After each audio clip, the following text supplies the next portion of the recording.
এখানে জামা বিজেপি প্রতিনিধি আসেন পানা যায়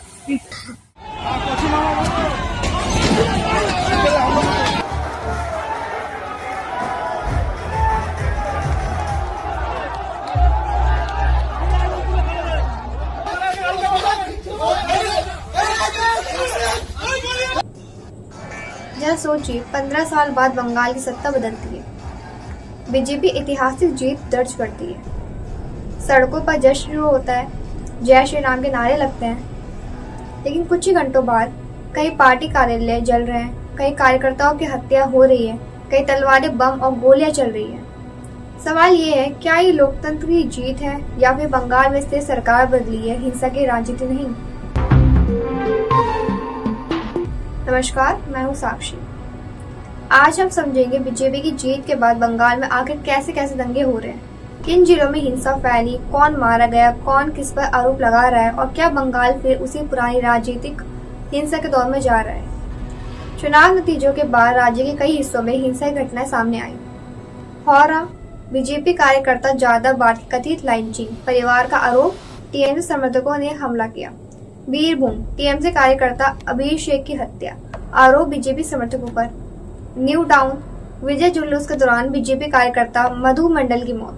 जलपाईगुड़ी तलवार, तीर और हथियारों के साथ हमले की रिपोर्ट। कोलकाता टॉलीगंज कस्बा बारानगर टीएमसी कार्यालयों में तोड़फोड़, आगजनी, झंडे और बैनर जलाए गए। संदेश खली बमबाजी और गोलीबारी जैसी घटनाएं, यानी हिंसा सिर्फ एक शहर तक नहीं सीमित रही बल्कि कई जिलों में राजनीतिक संघर्ष फैल गया।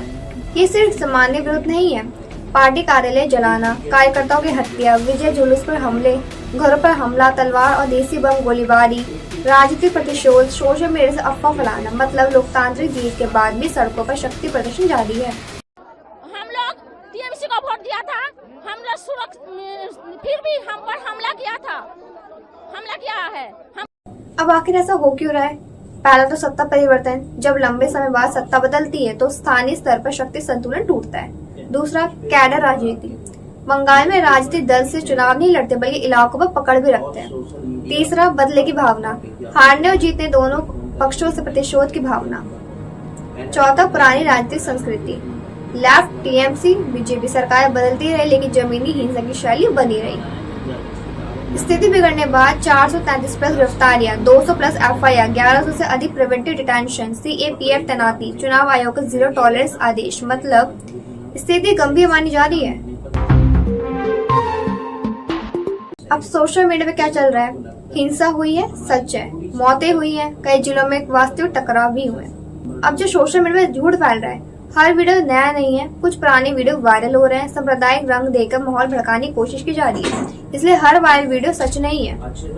बीजेपी ने परिवर्तन का वादा किया था, लेकिन क्या बदलाव सिर्फ कुर्सी तक सीमित है?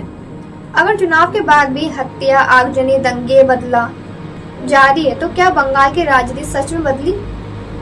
बंगाल में बीजेपी की जीत के बाद हिंसा की खबरें वास्तविक है और ये घटनाएं दिखाती है कि बंगाल की सबसे बड़ी समस्या सिर्फ पार्टी नहीं बल्कि राजनीतिक हिंसा की गहरी जड़ है। सरकार बदलना आसान है लेकिन राजनीतिक संस्कृति बदलना बेहद कठिन। आप क्या सोचते हैं, क्या बंगाल में सच में बदलाव आएगा या सिर्फ सत्ता बदलेगी लेकिन सड़कों पर हिंसा वही रहेगी? कमेंट करके बताइए। जुड़े रहें चैनल के साथ, तब तक के लिए धन्यवाद।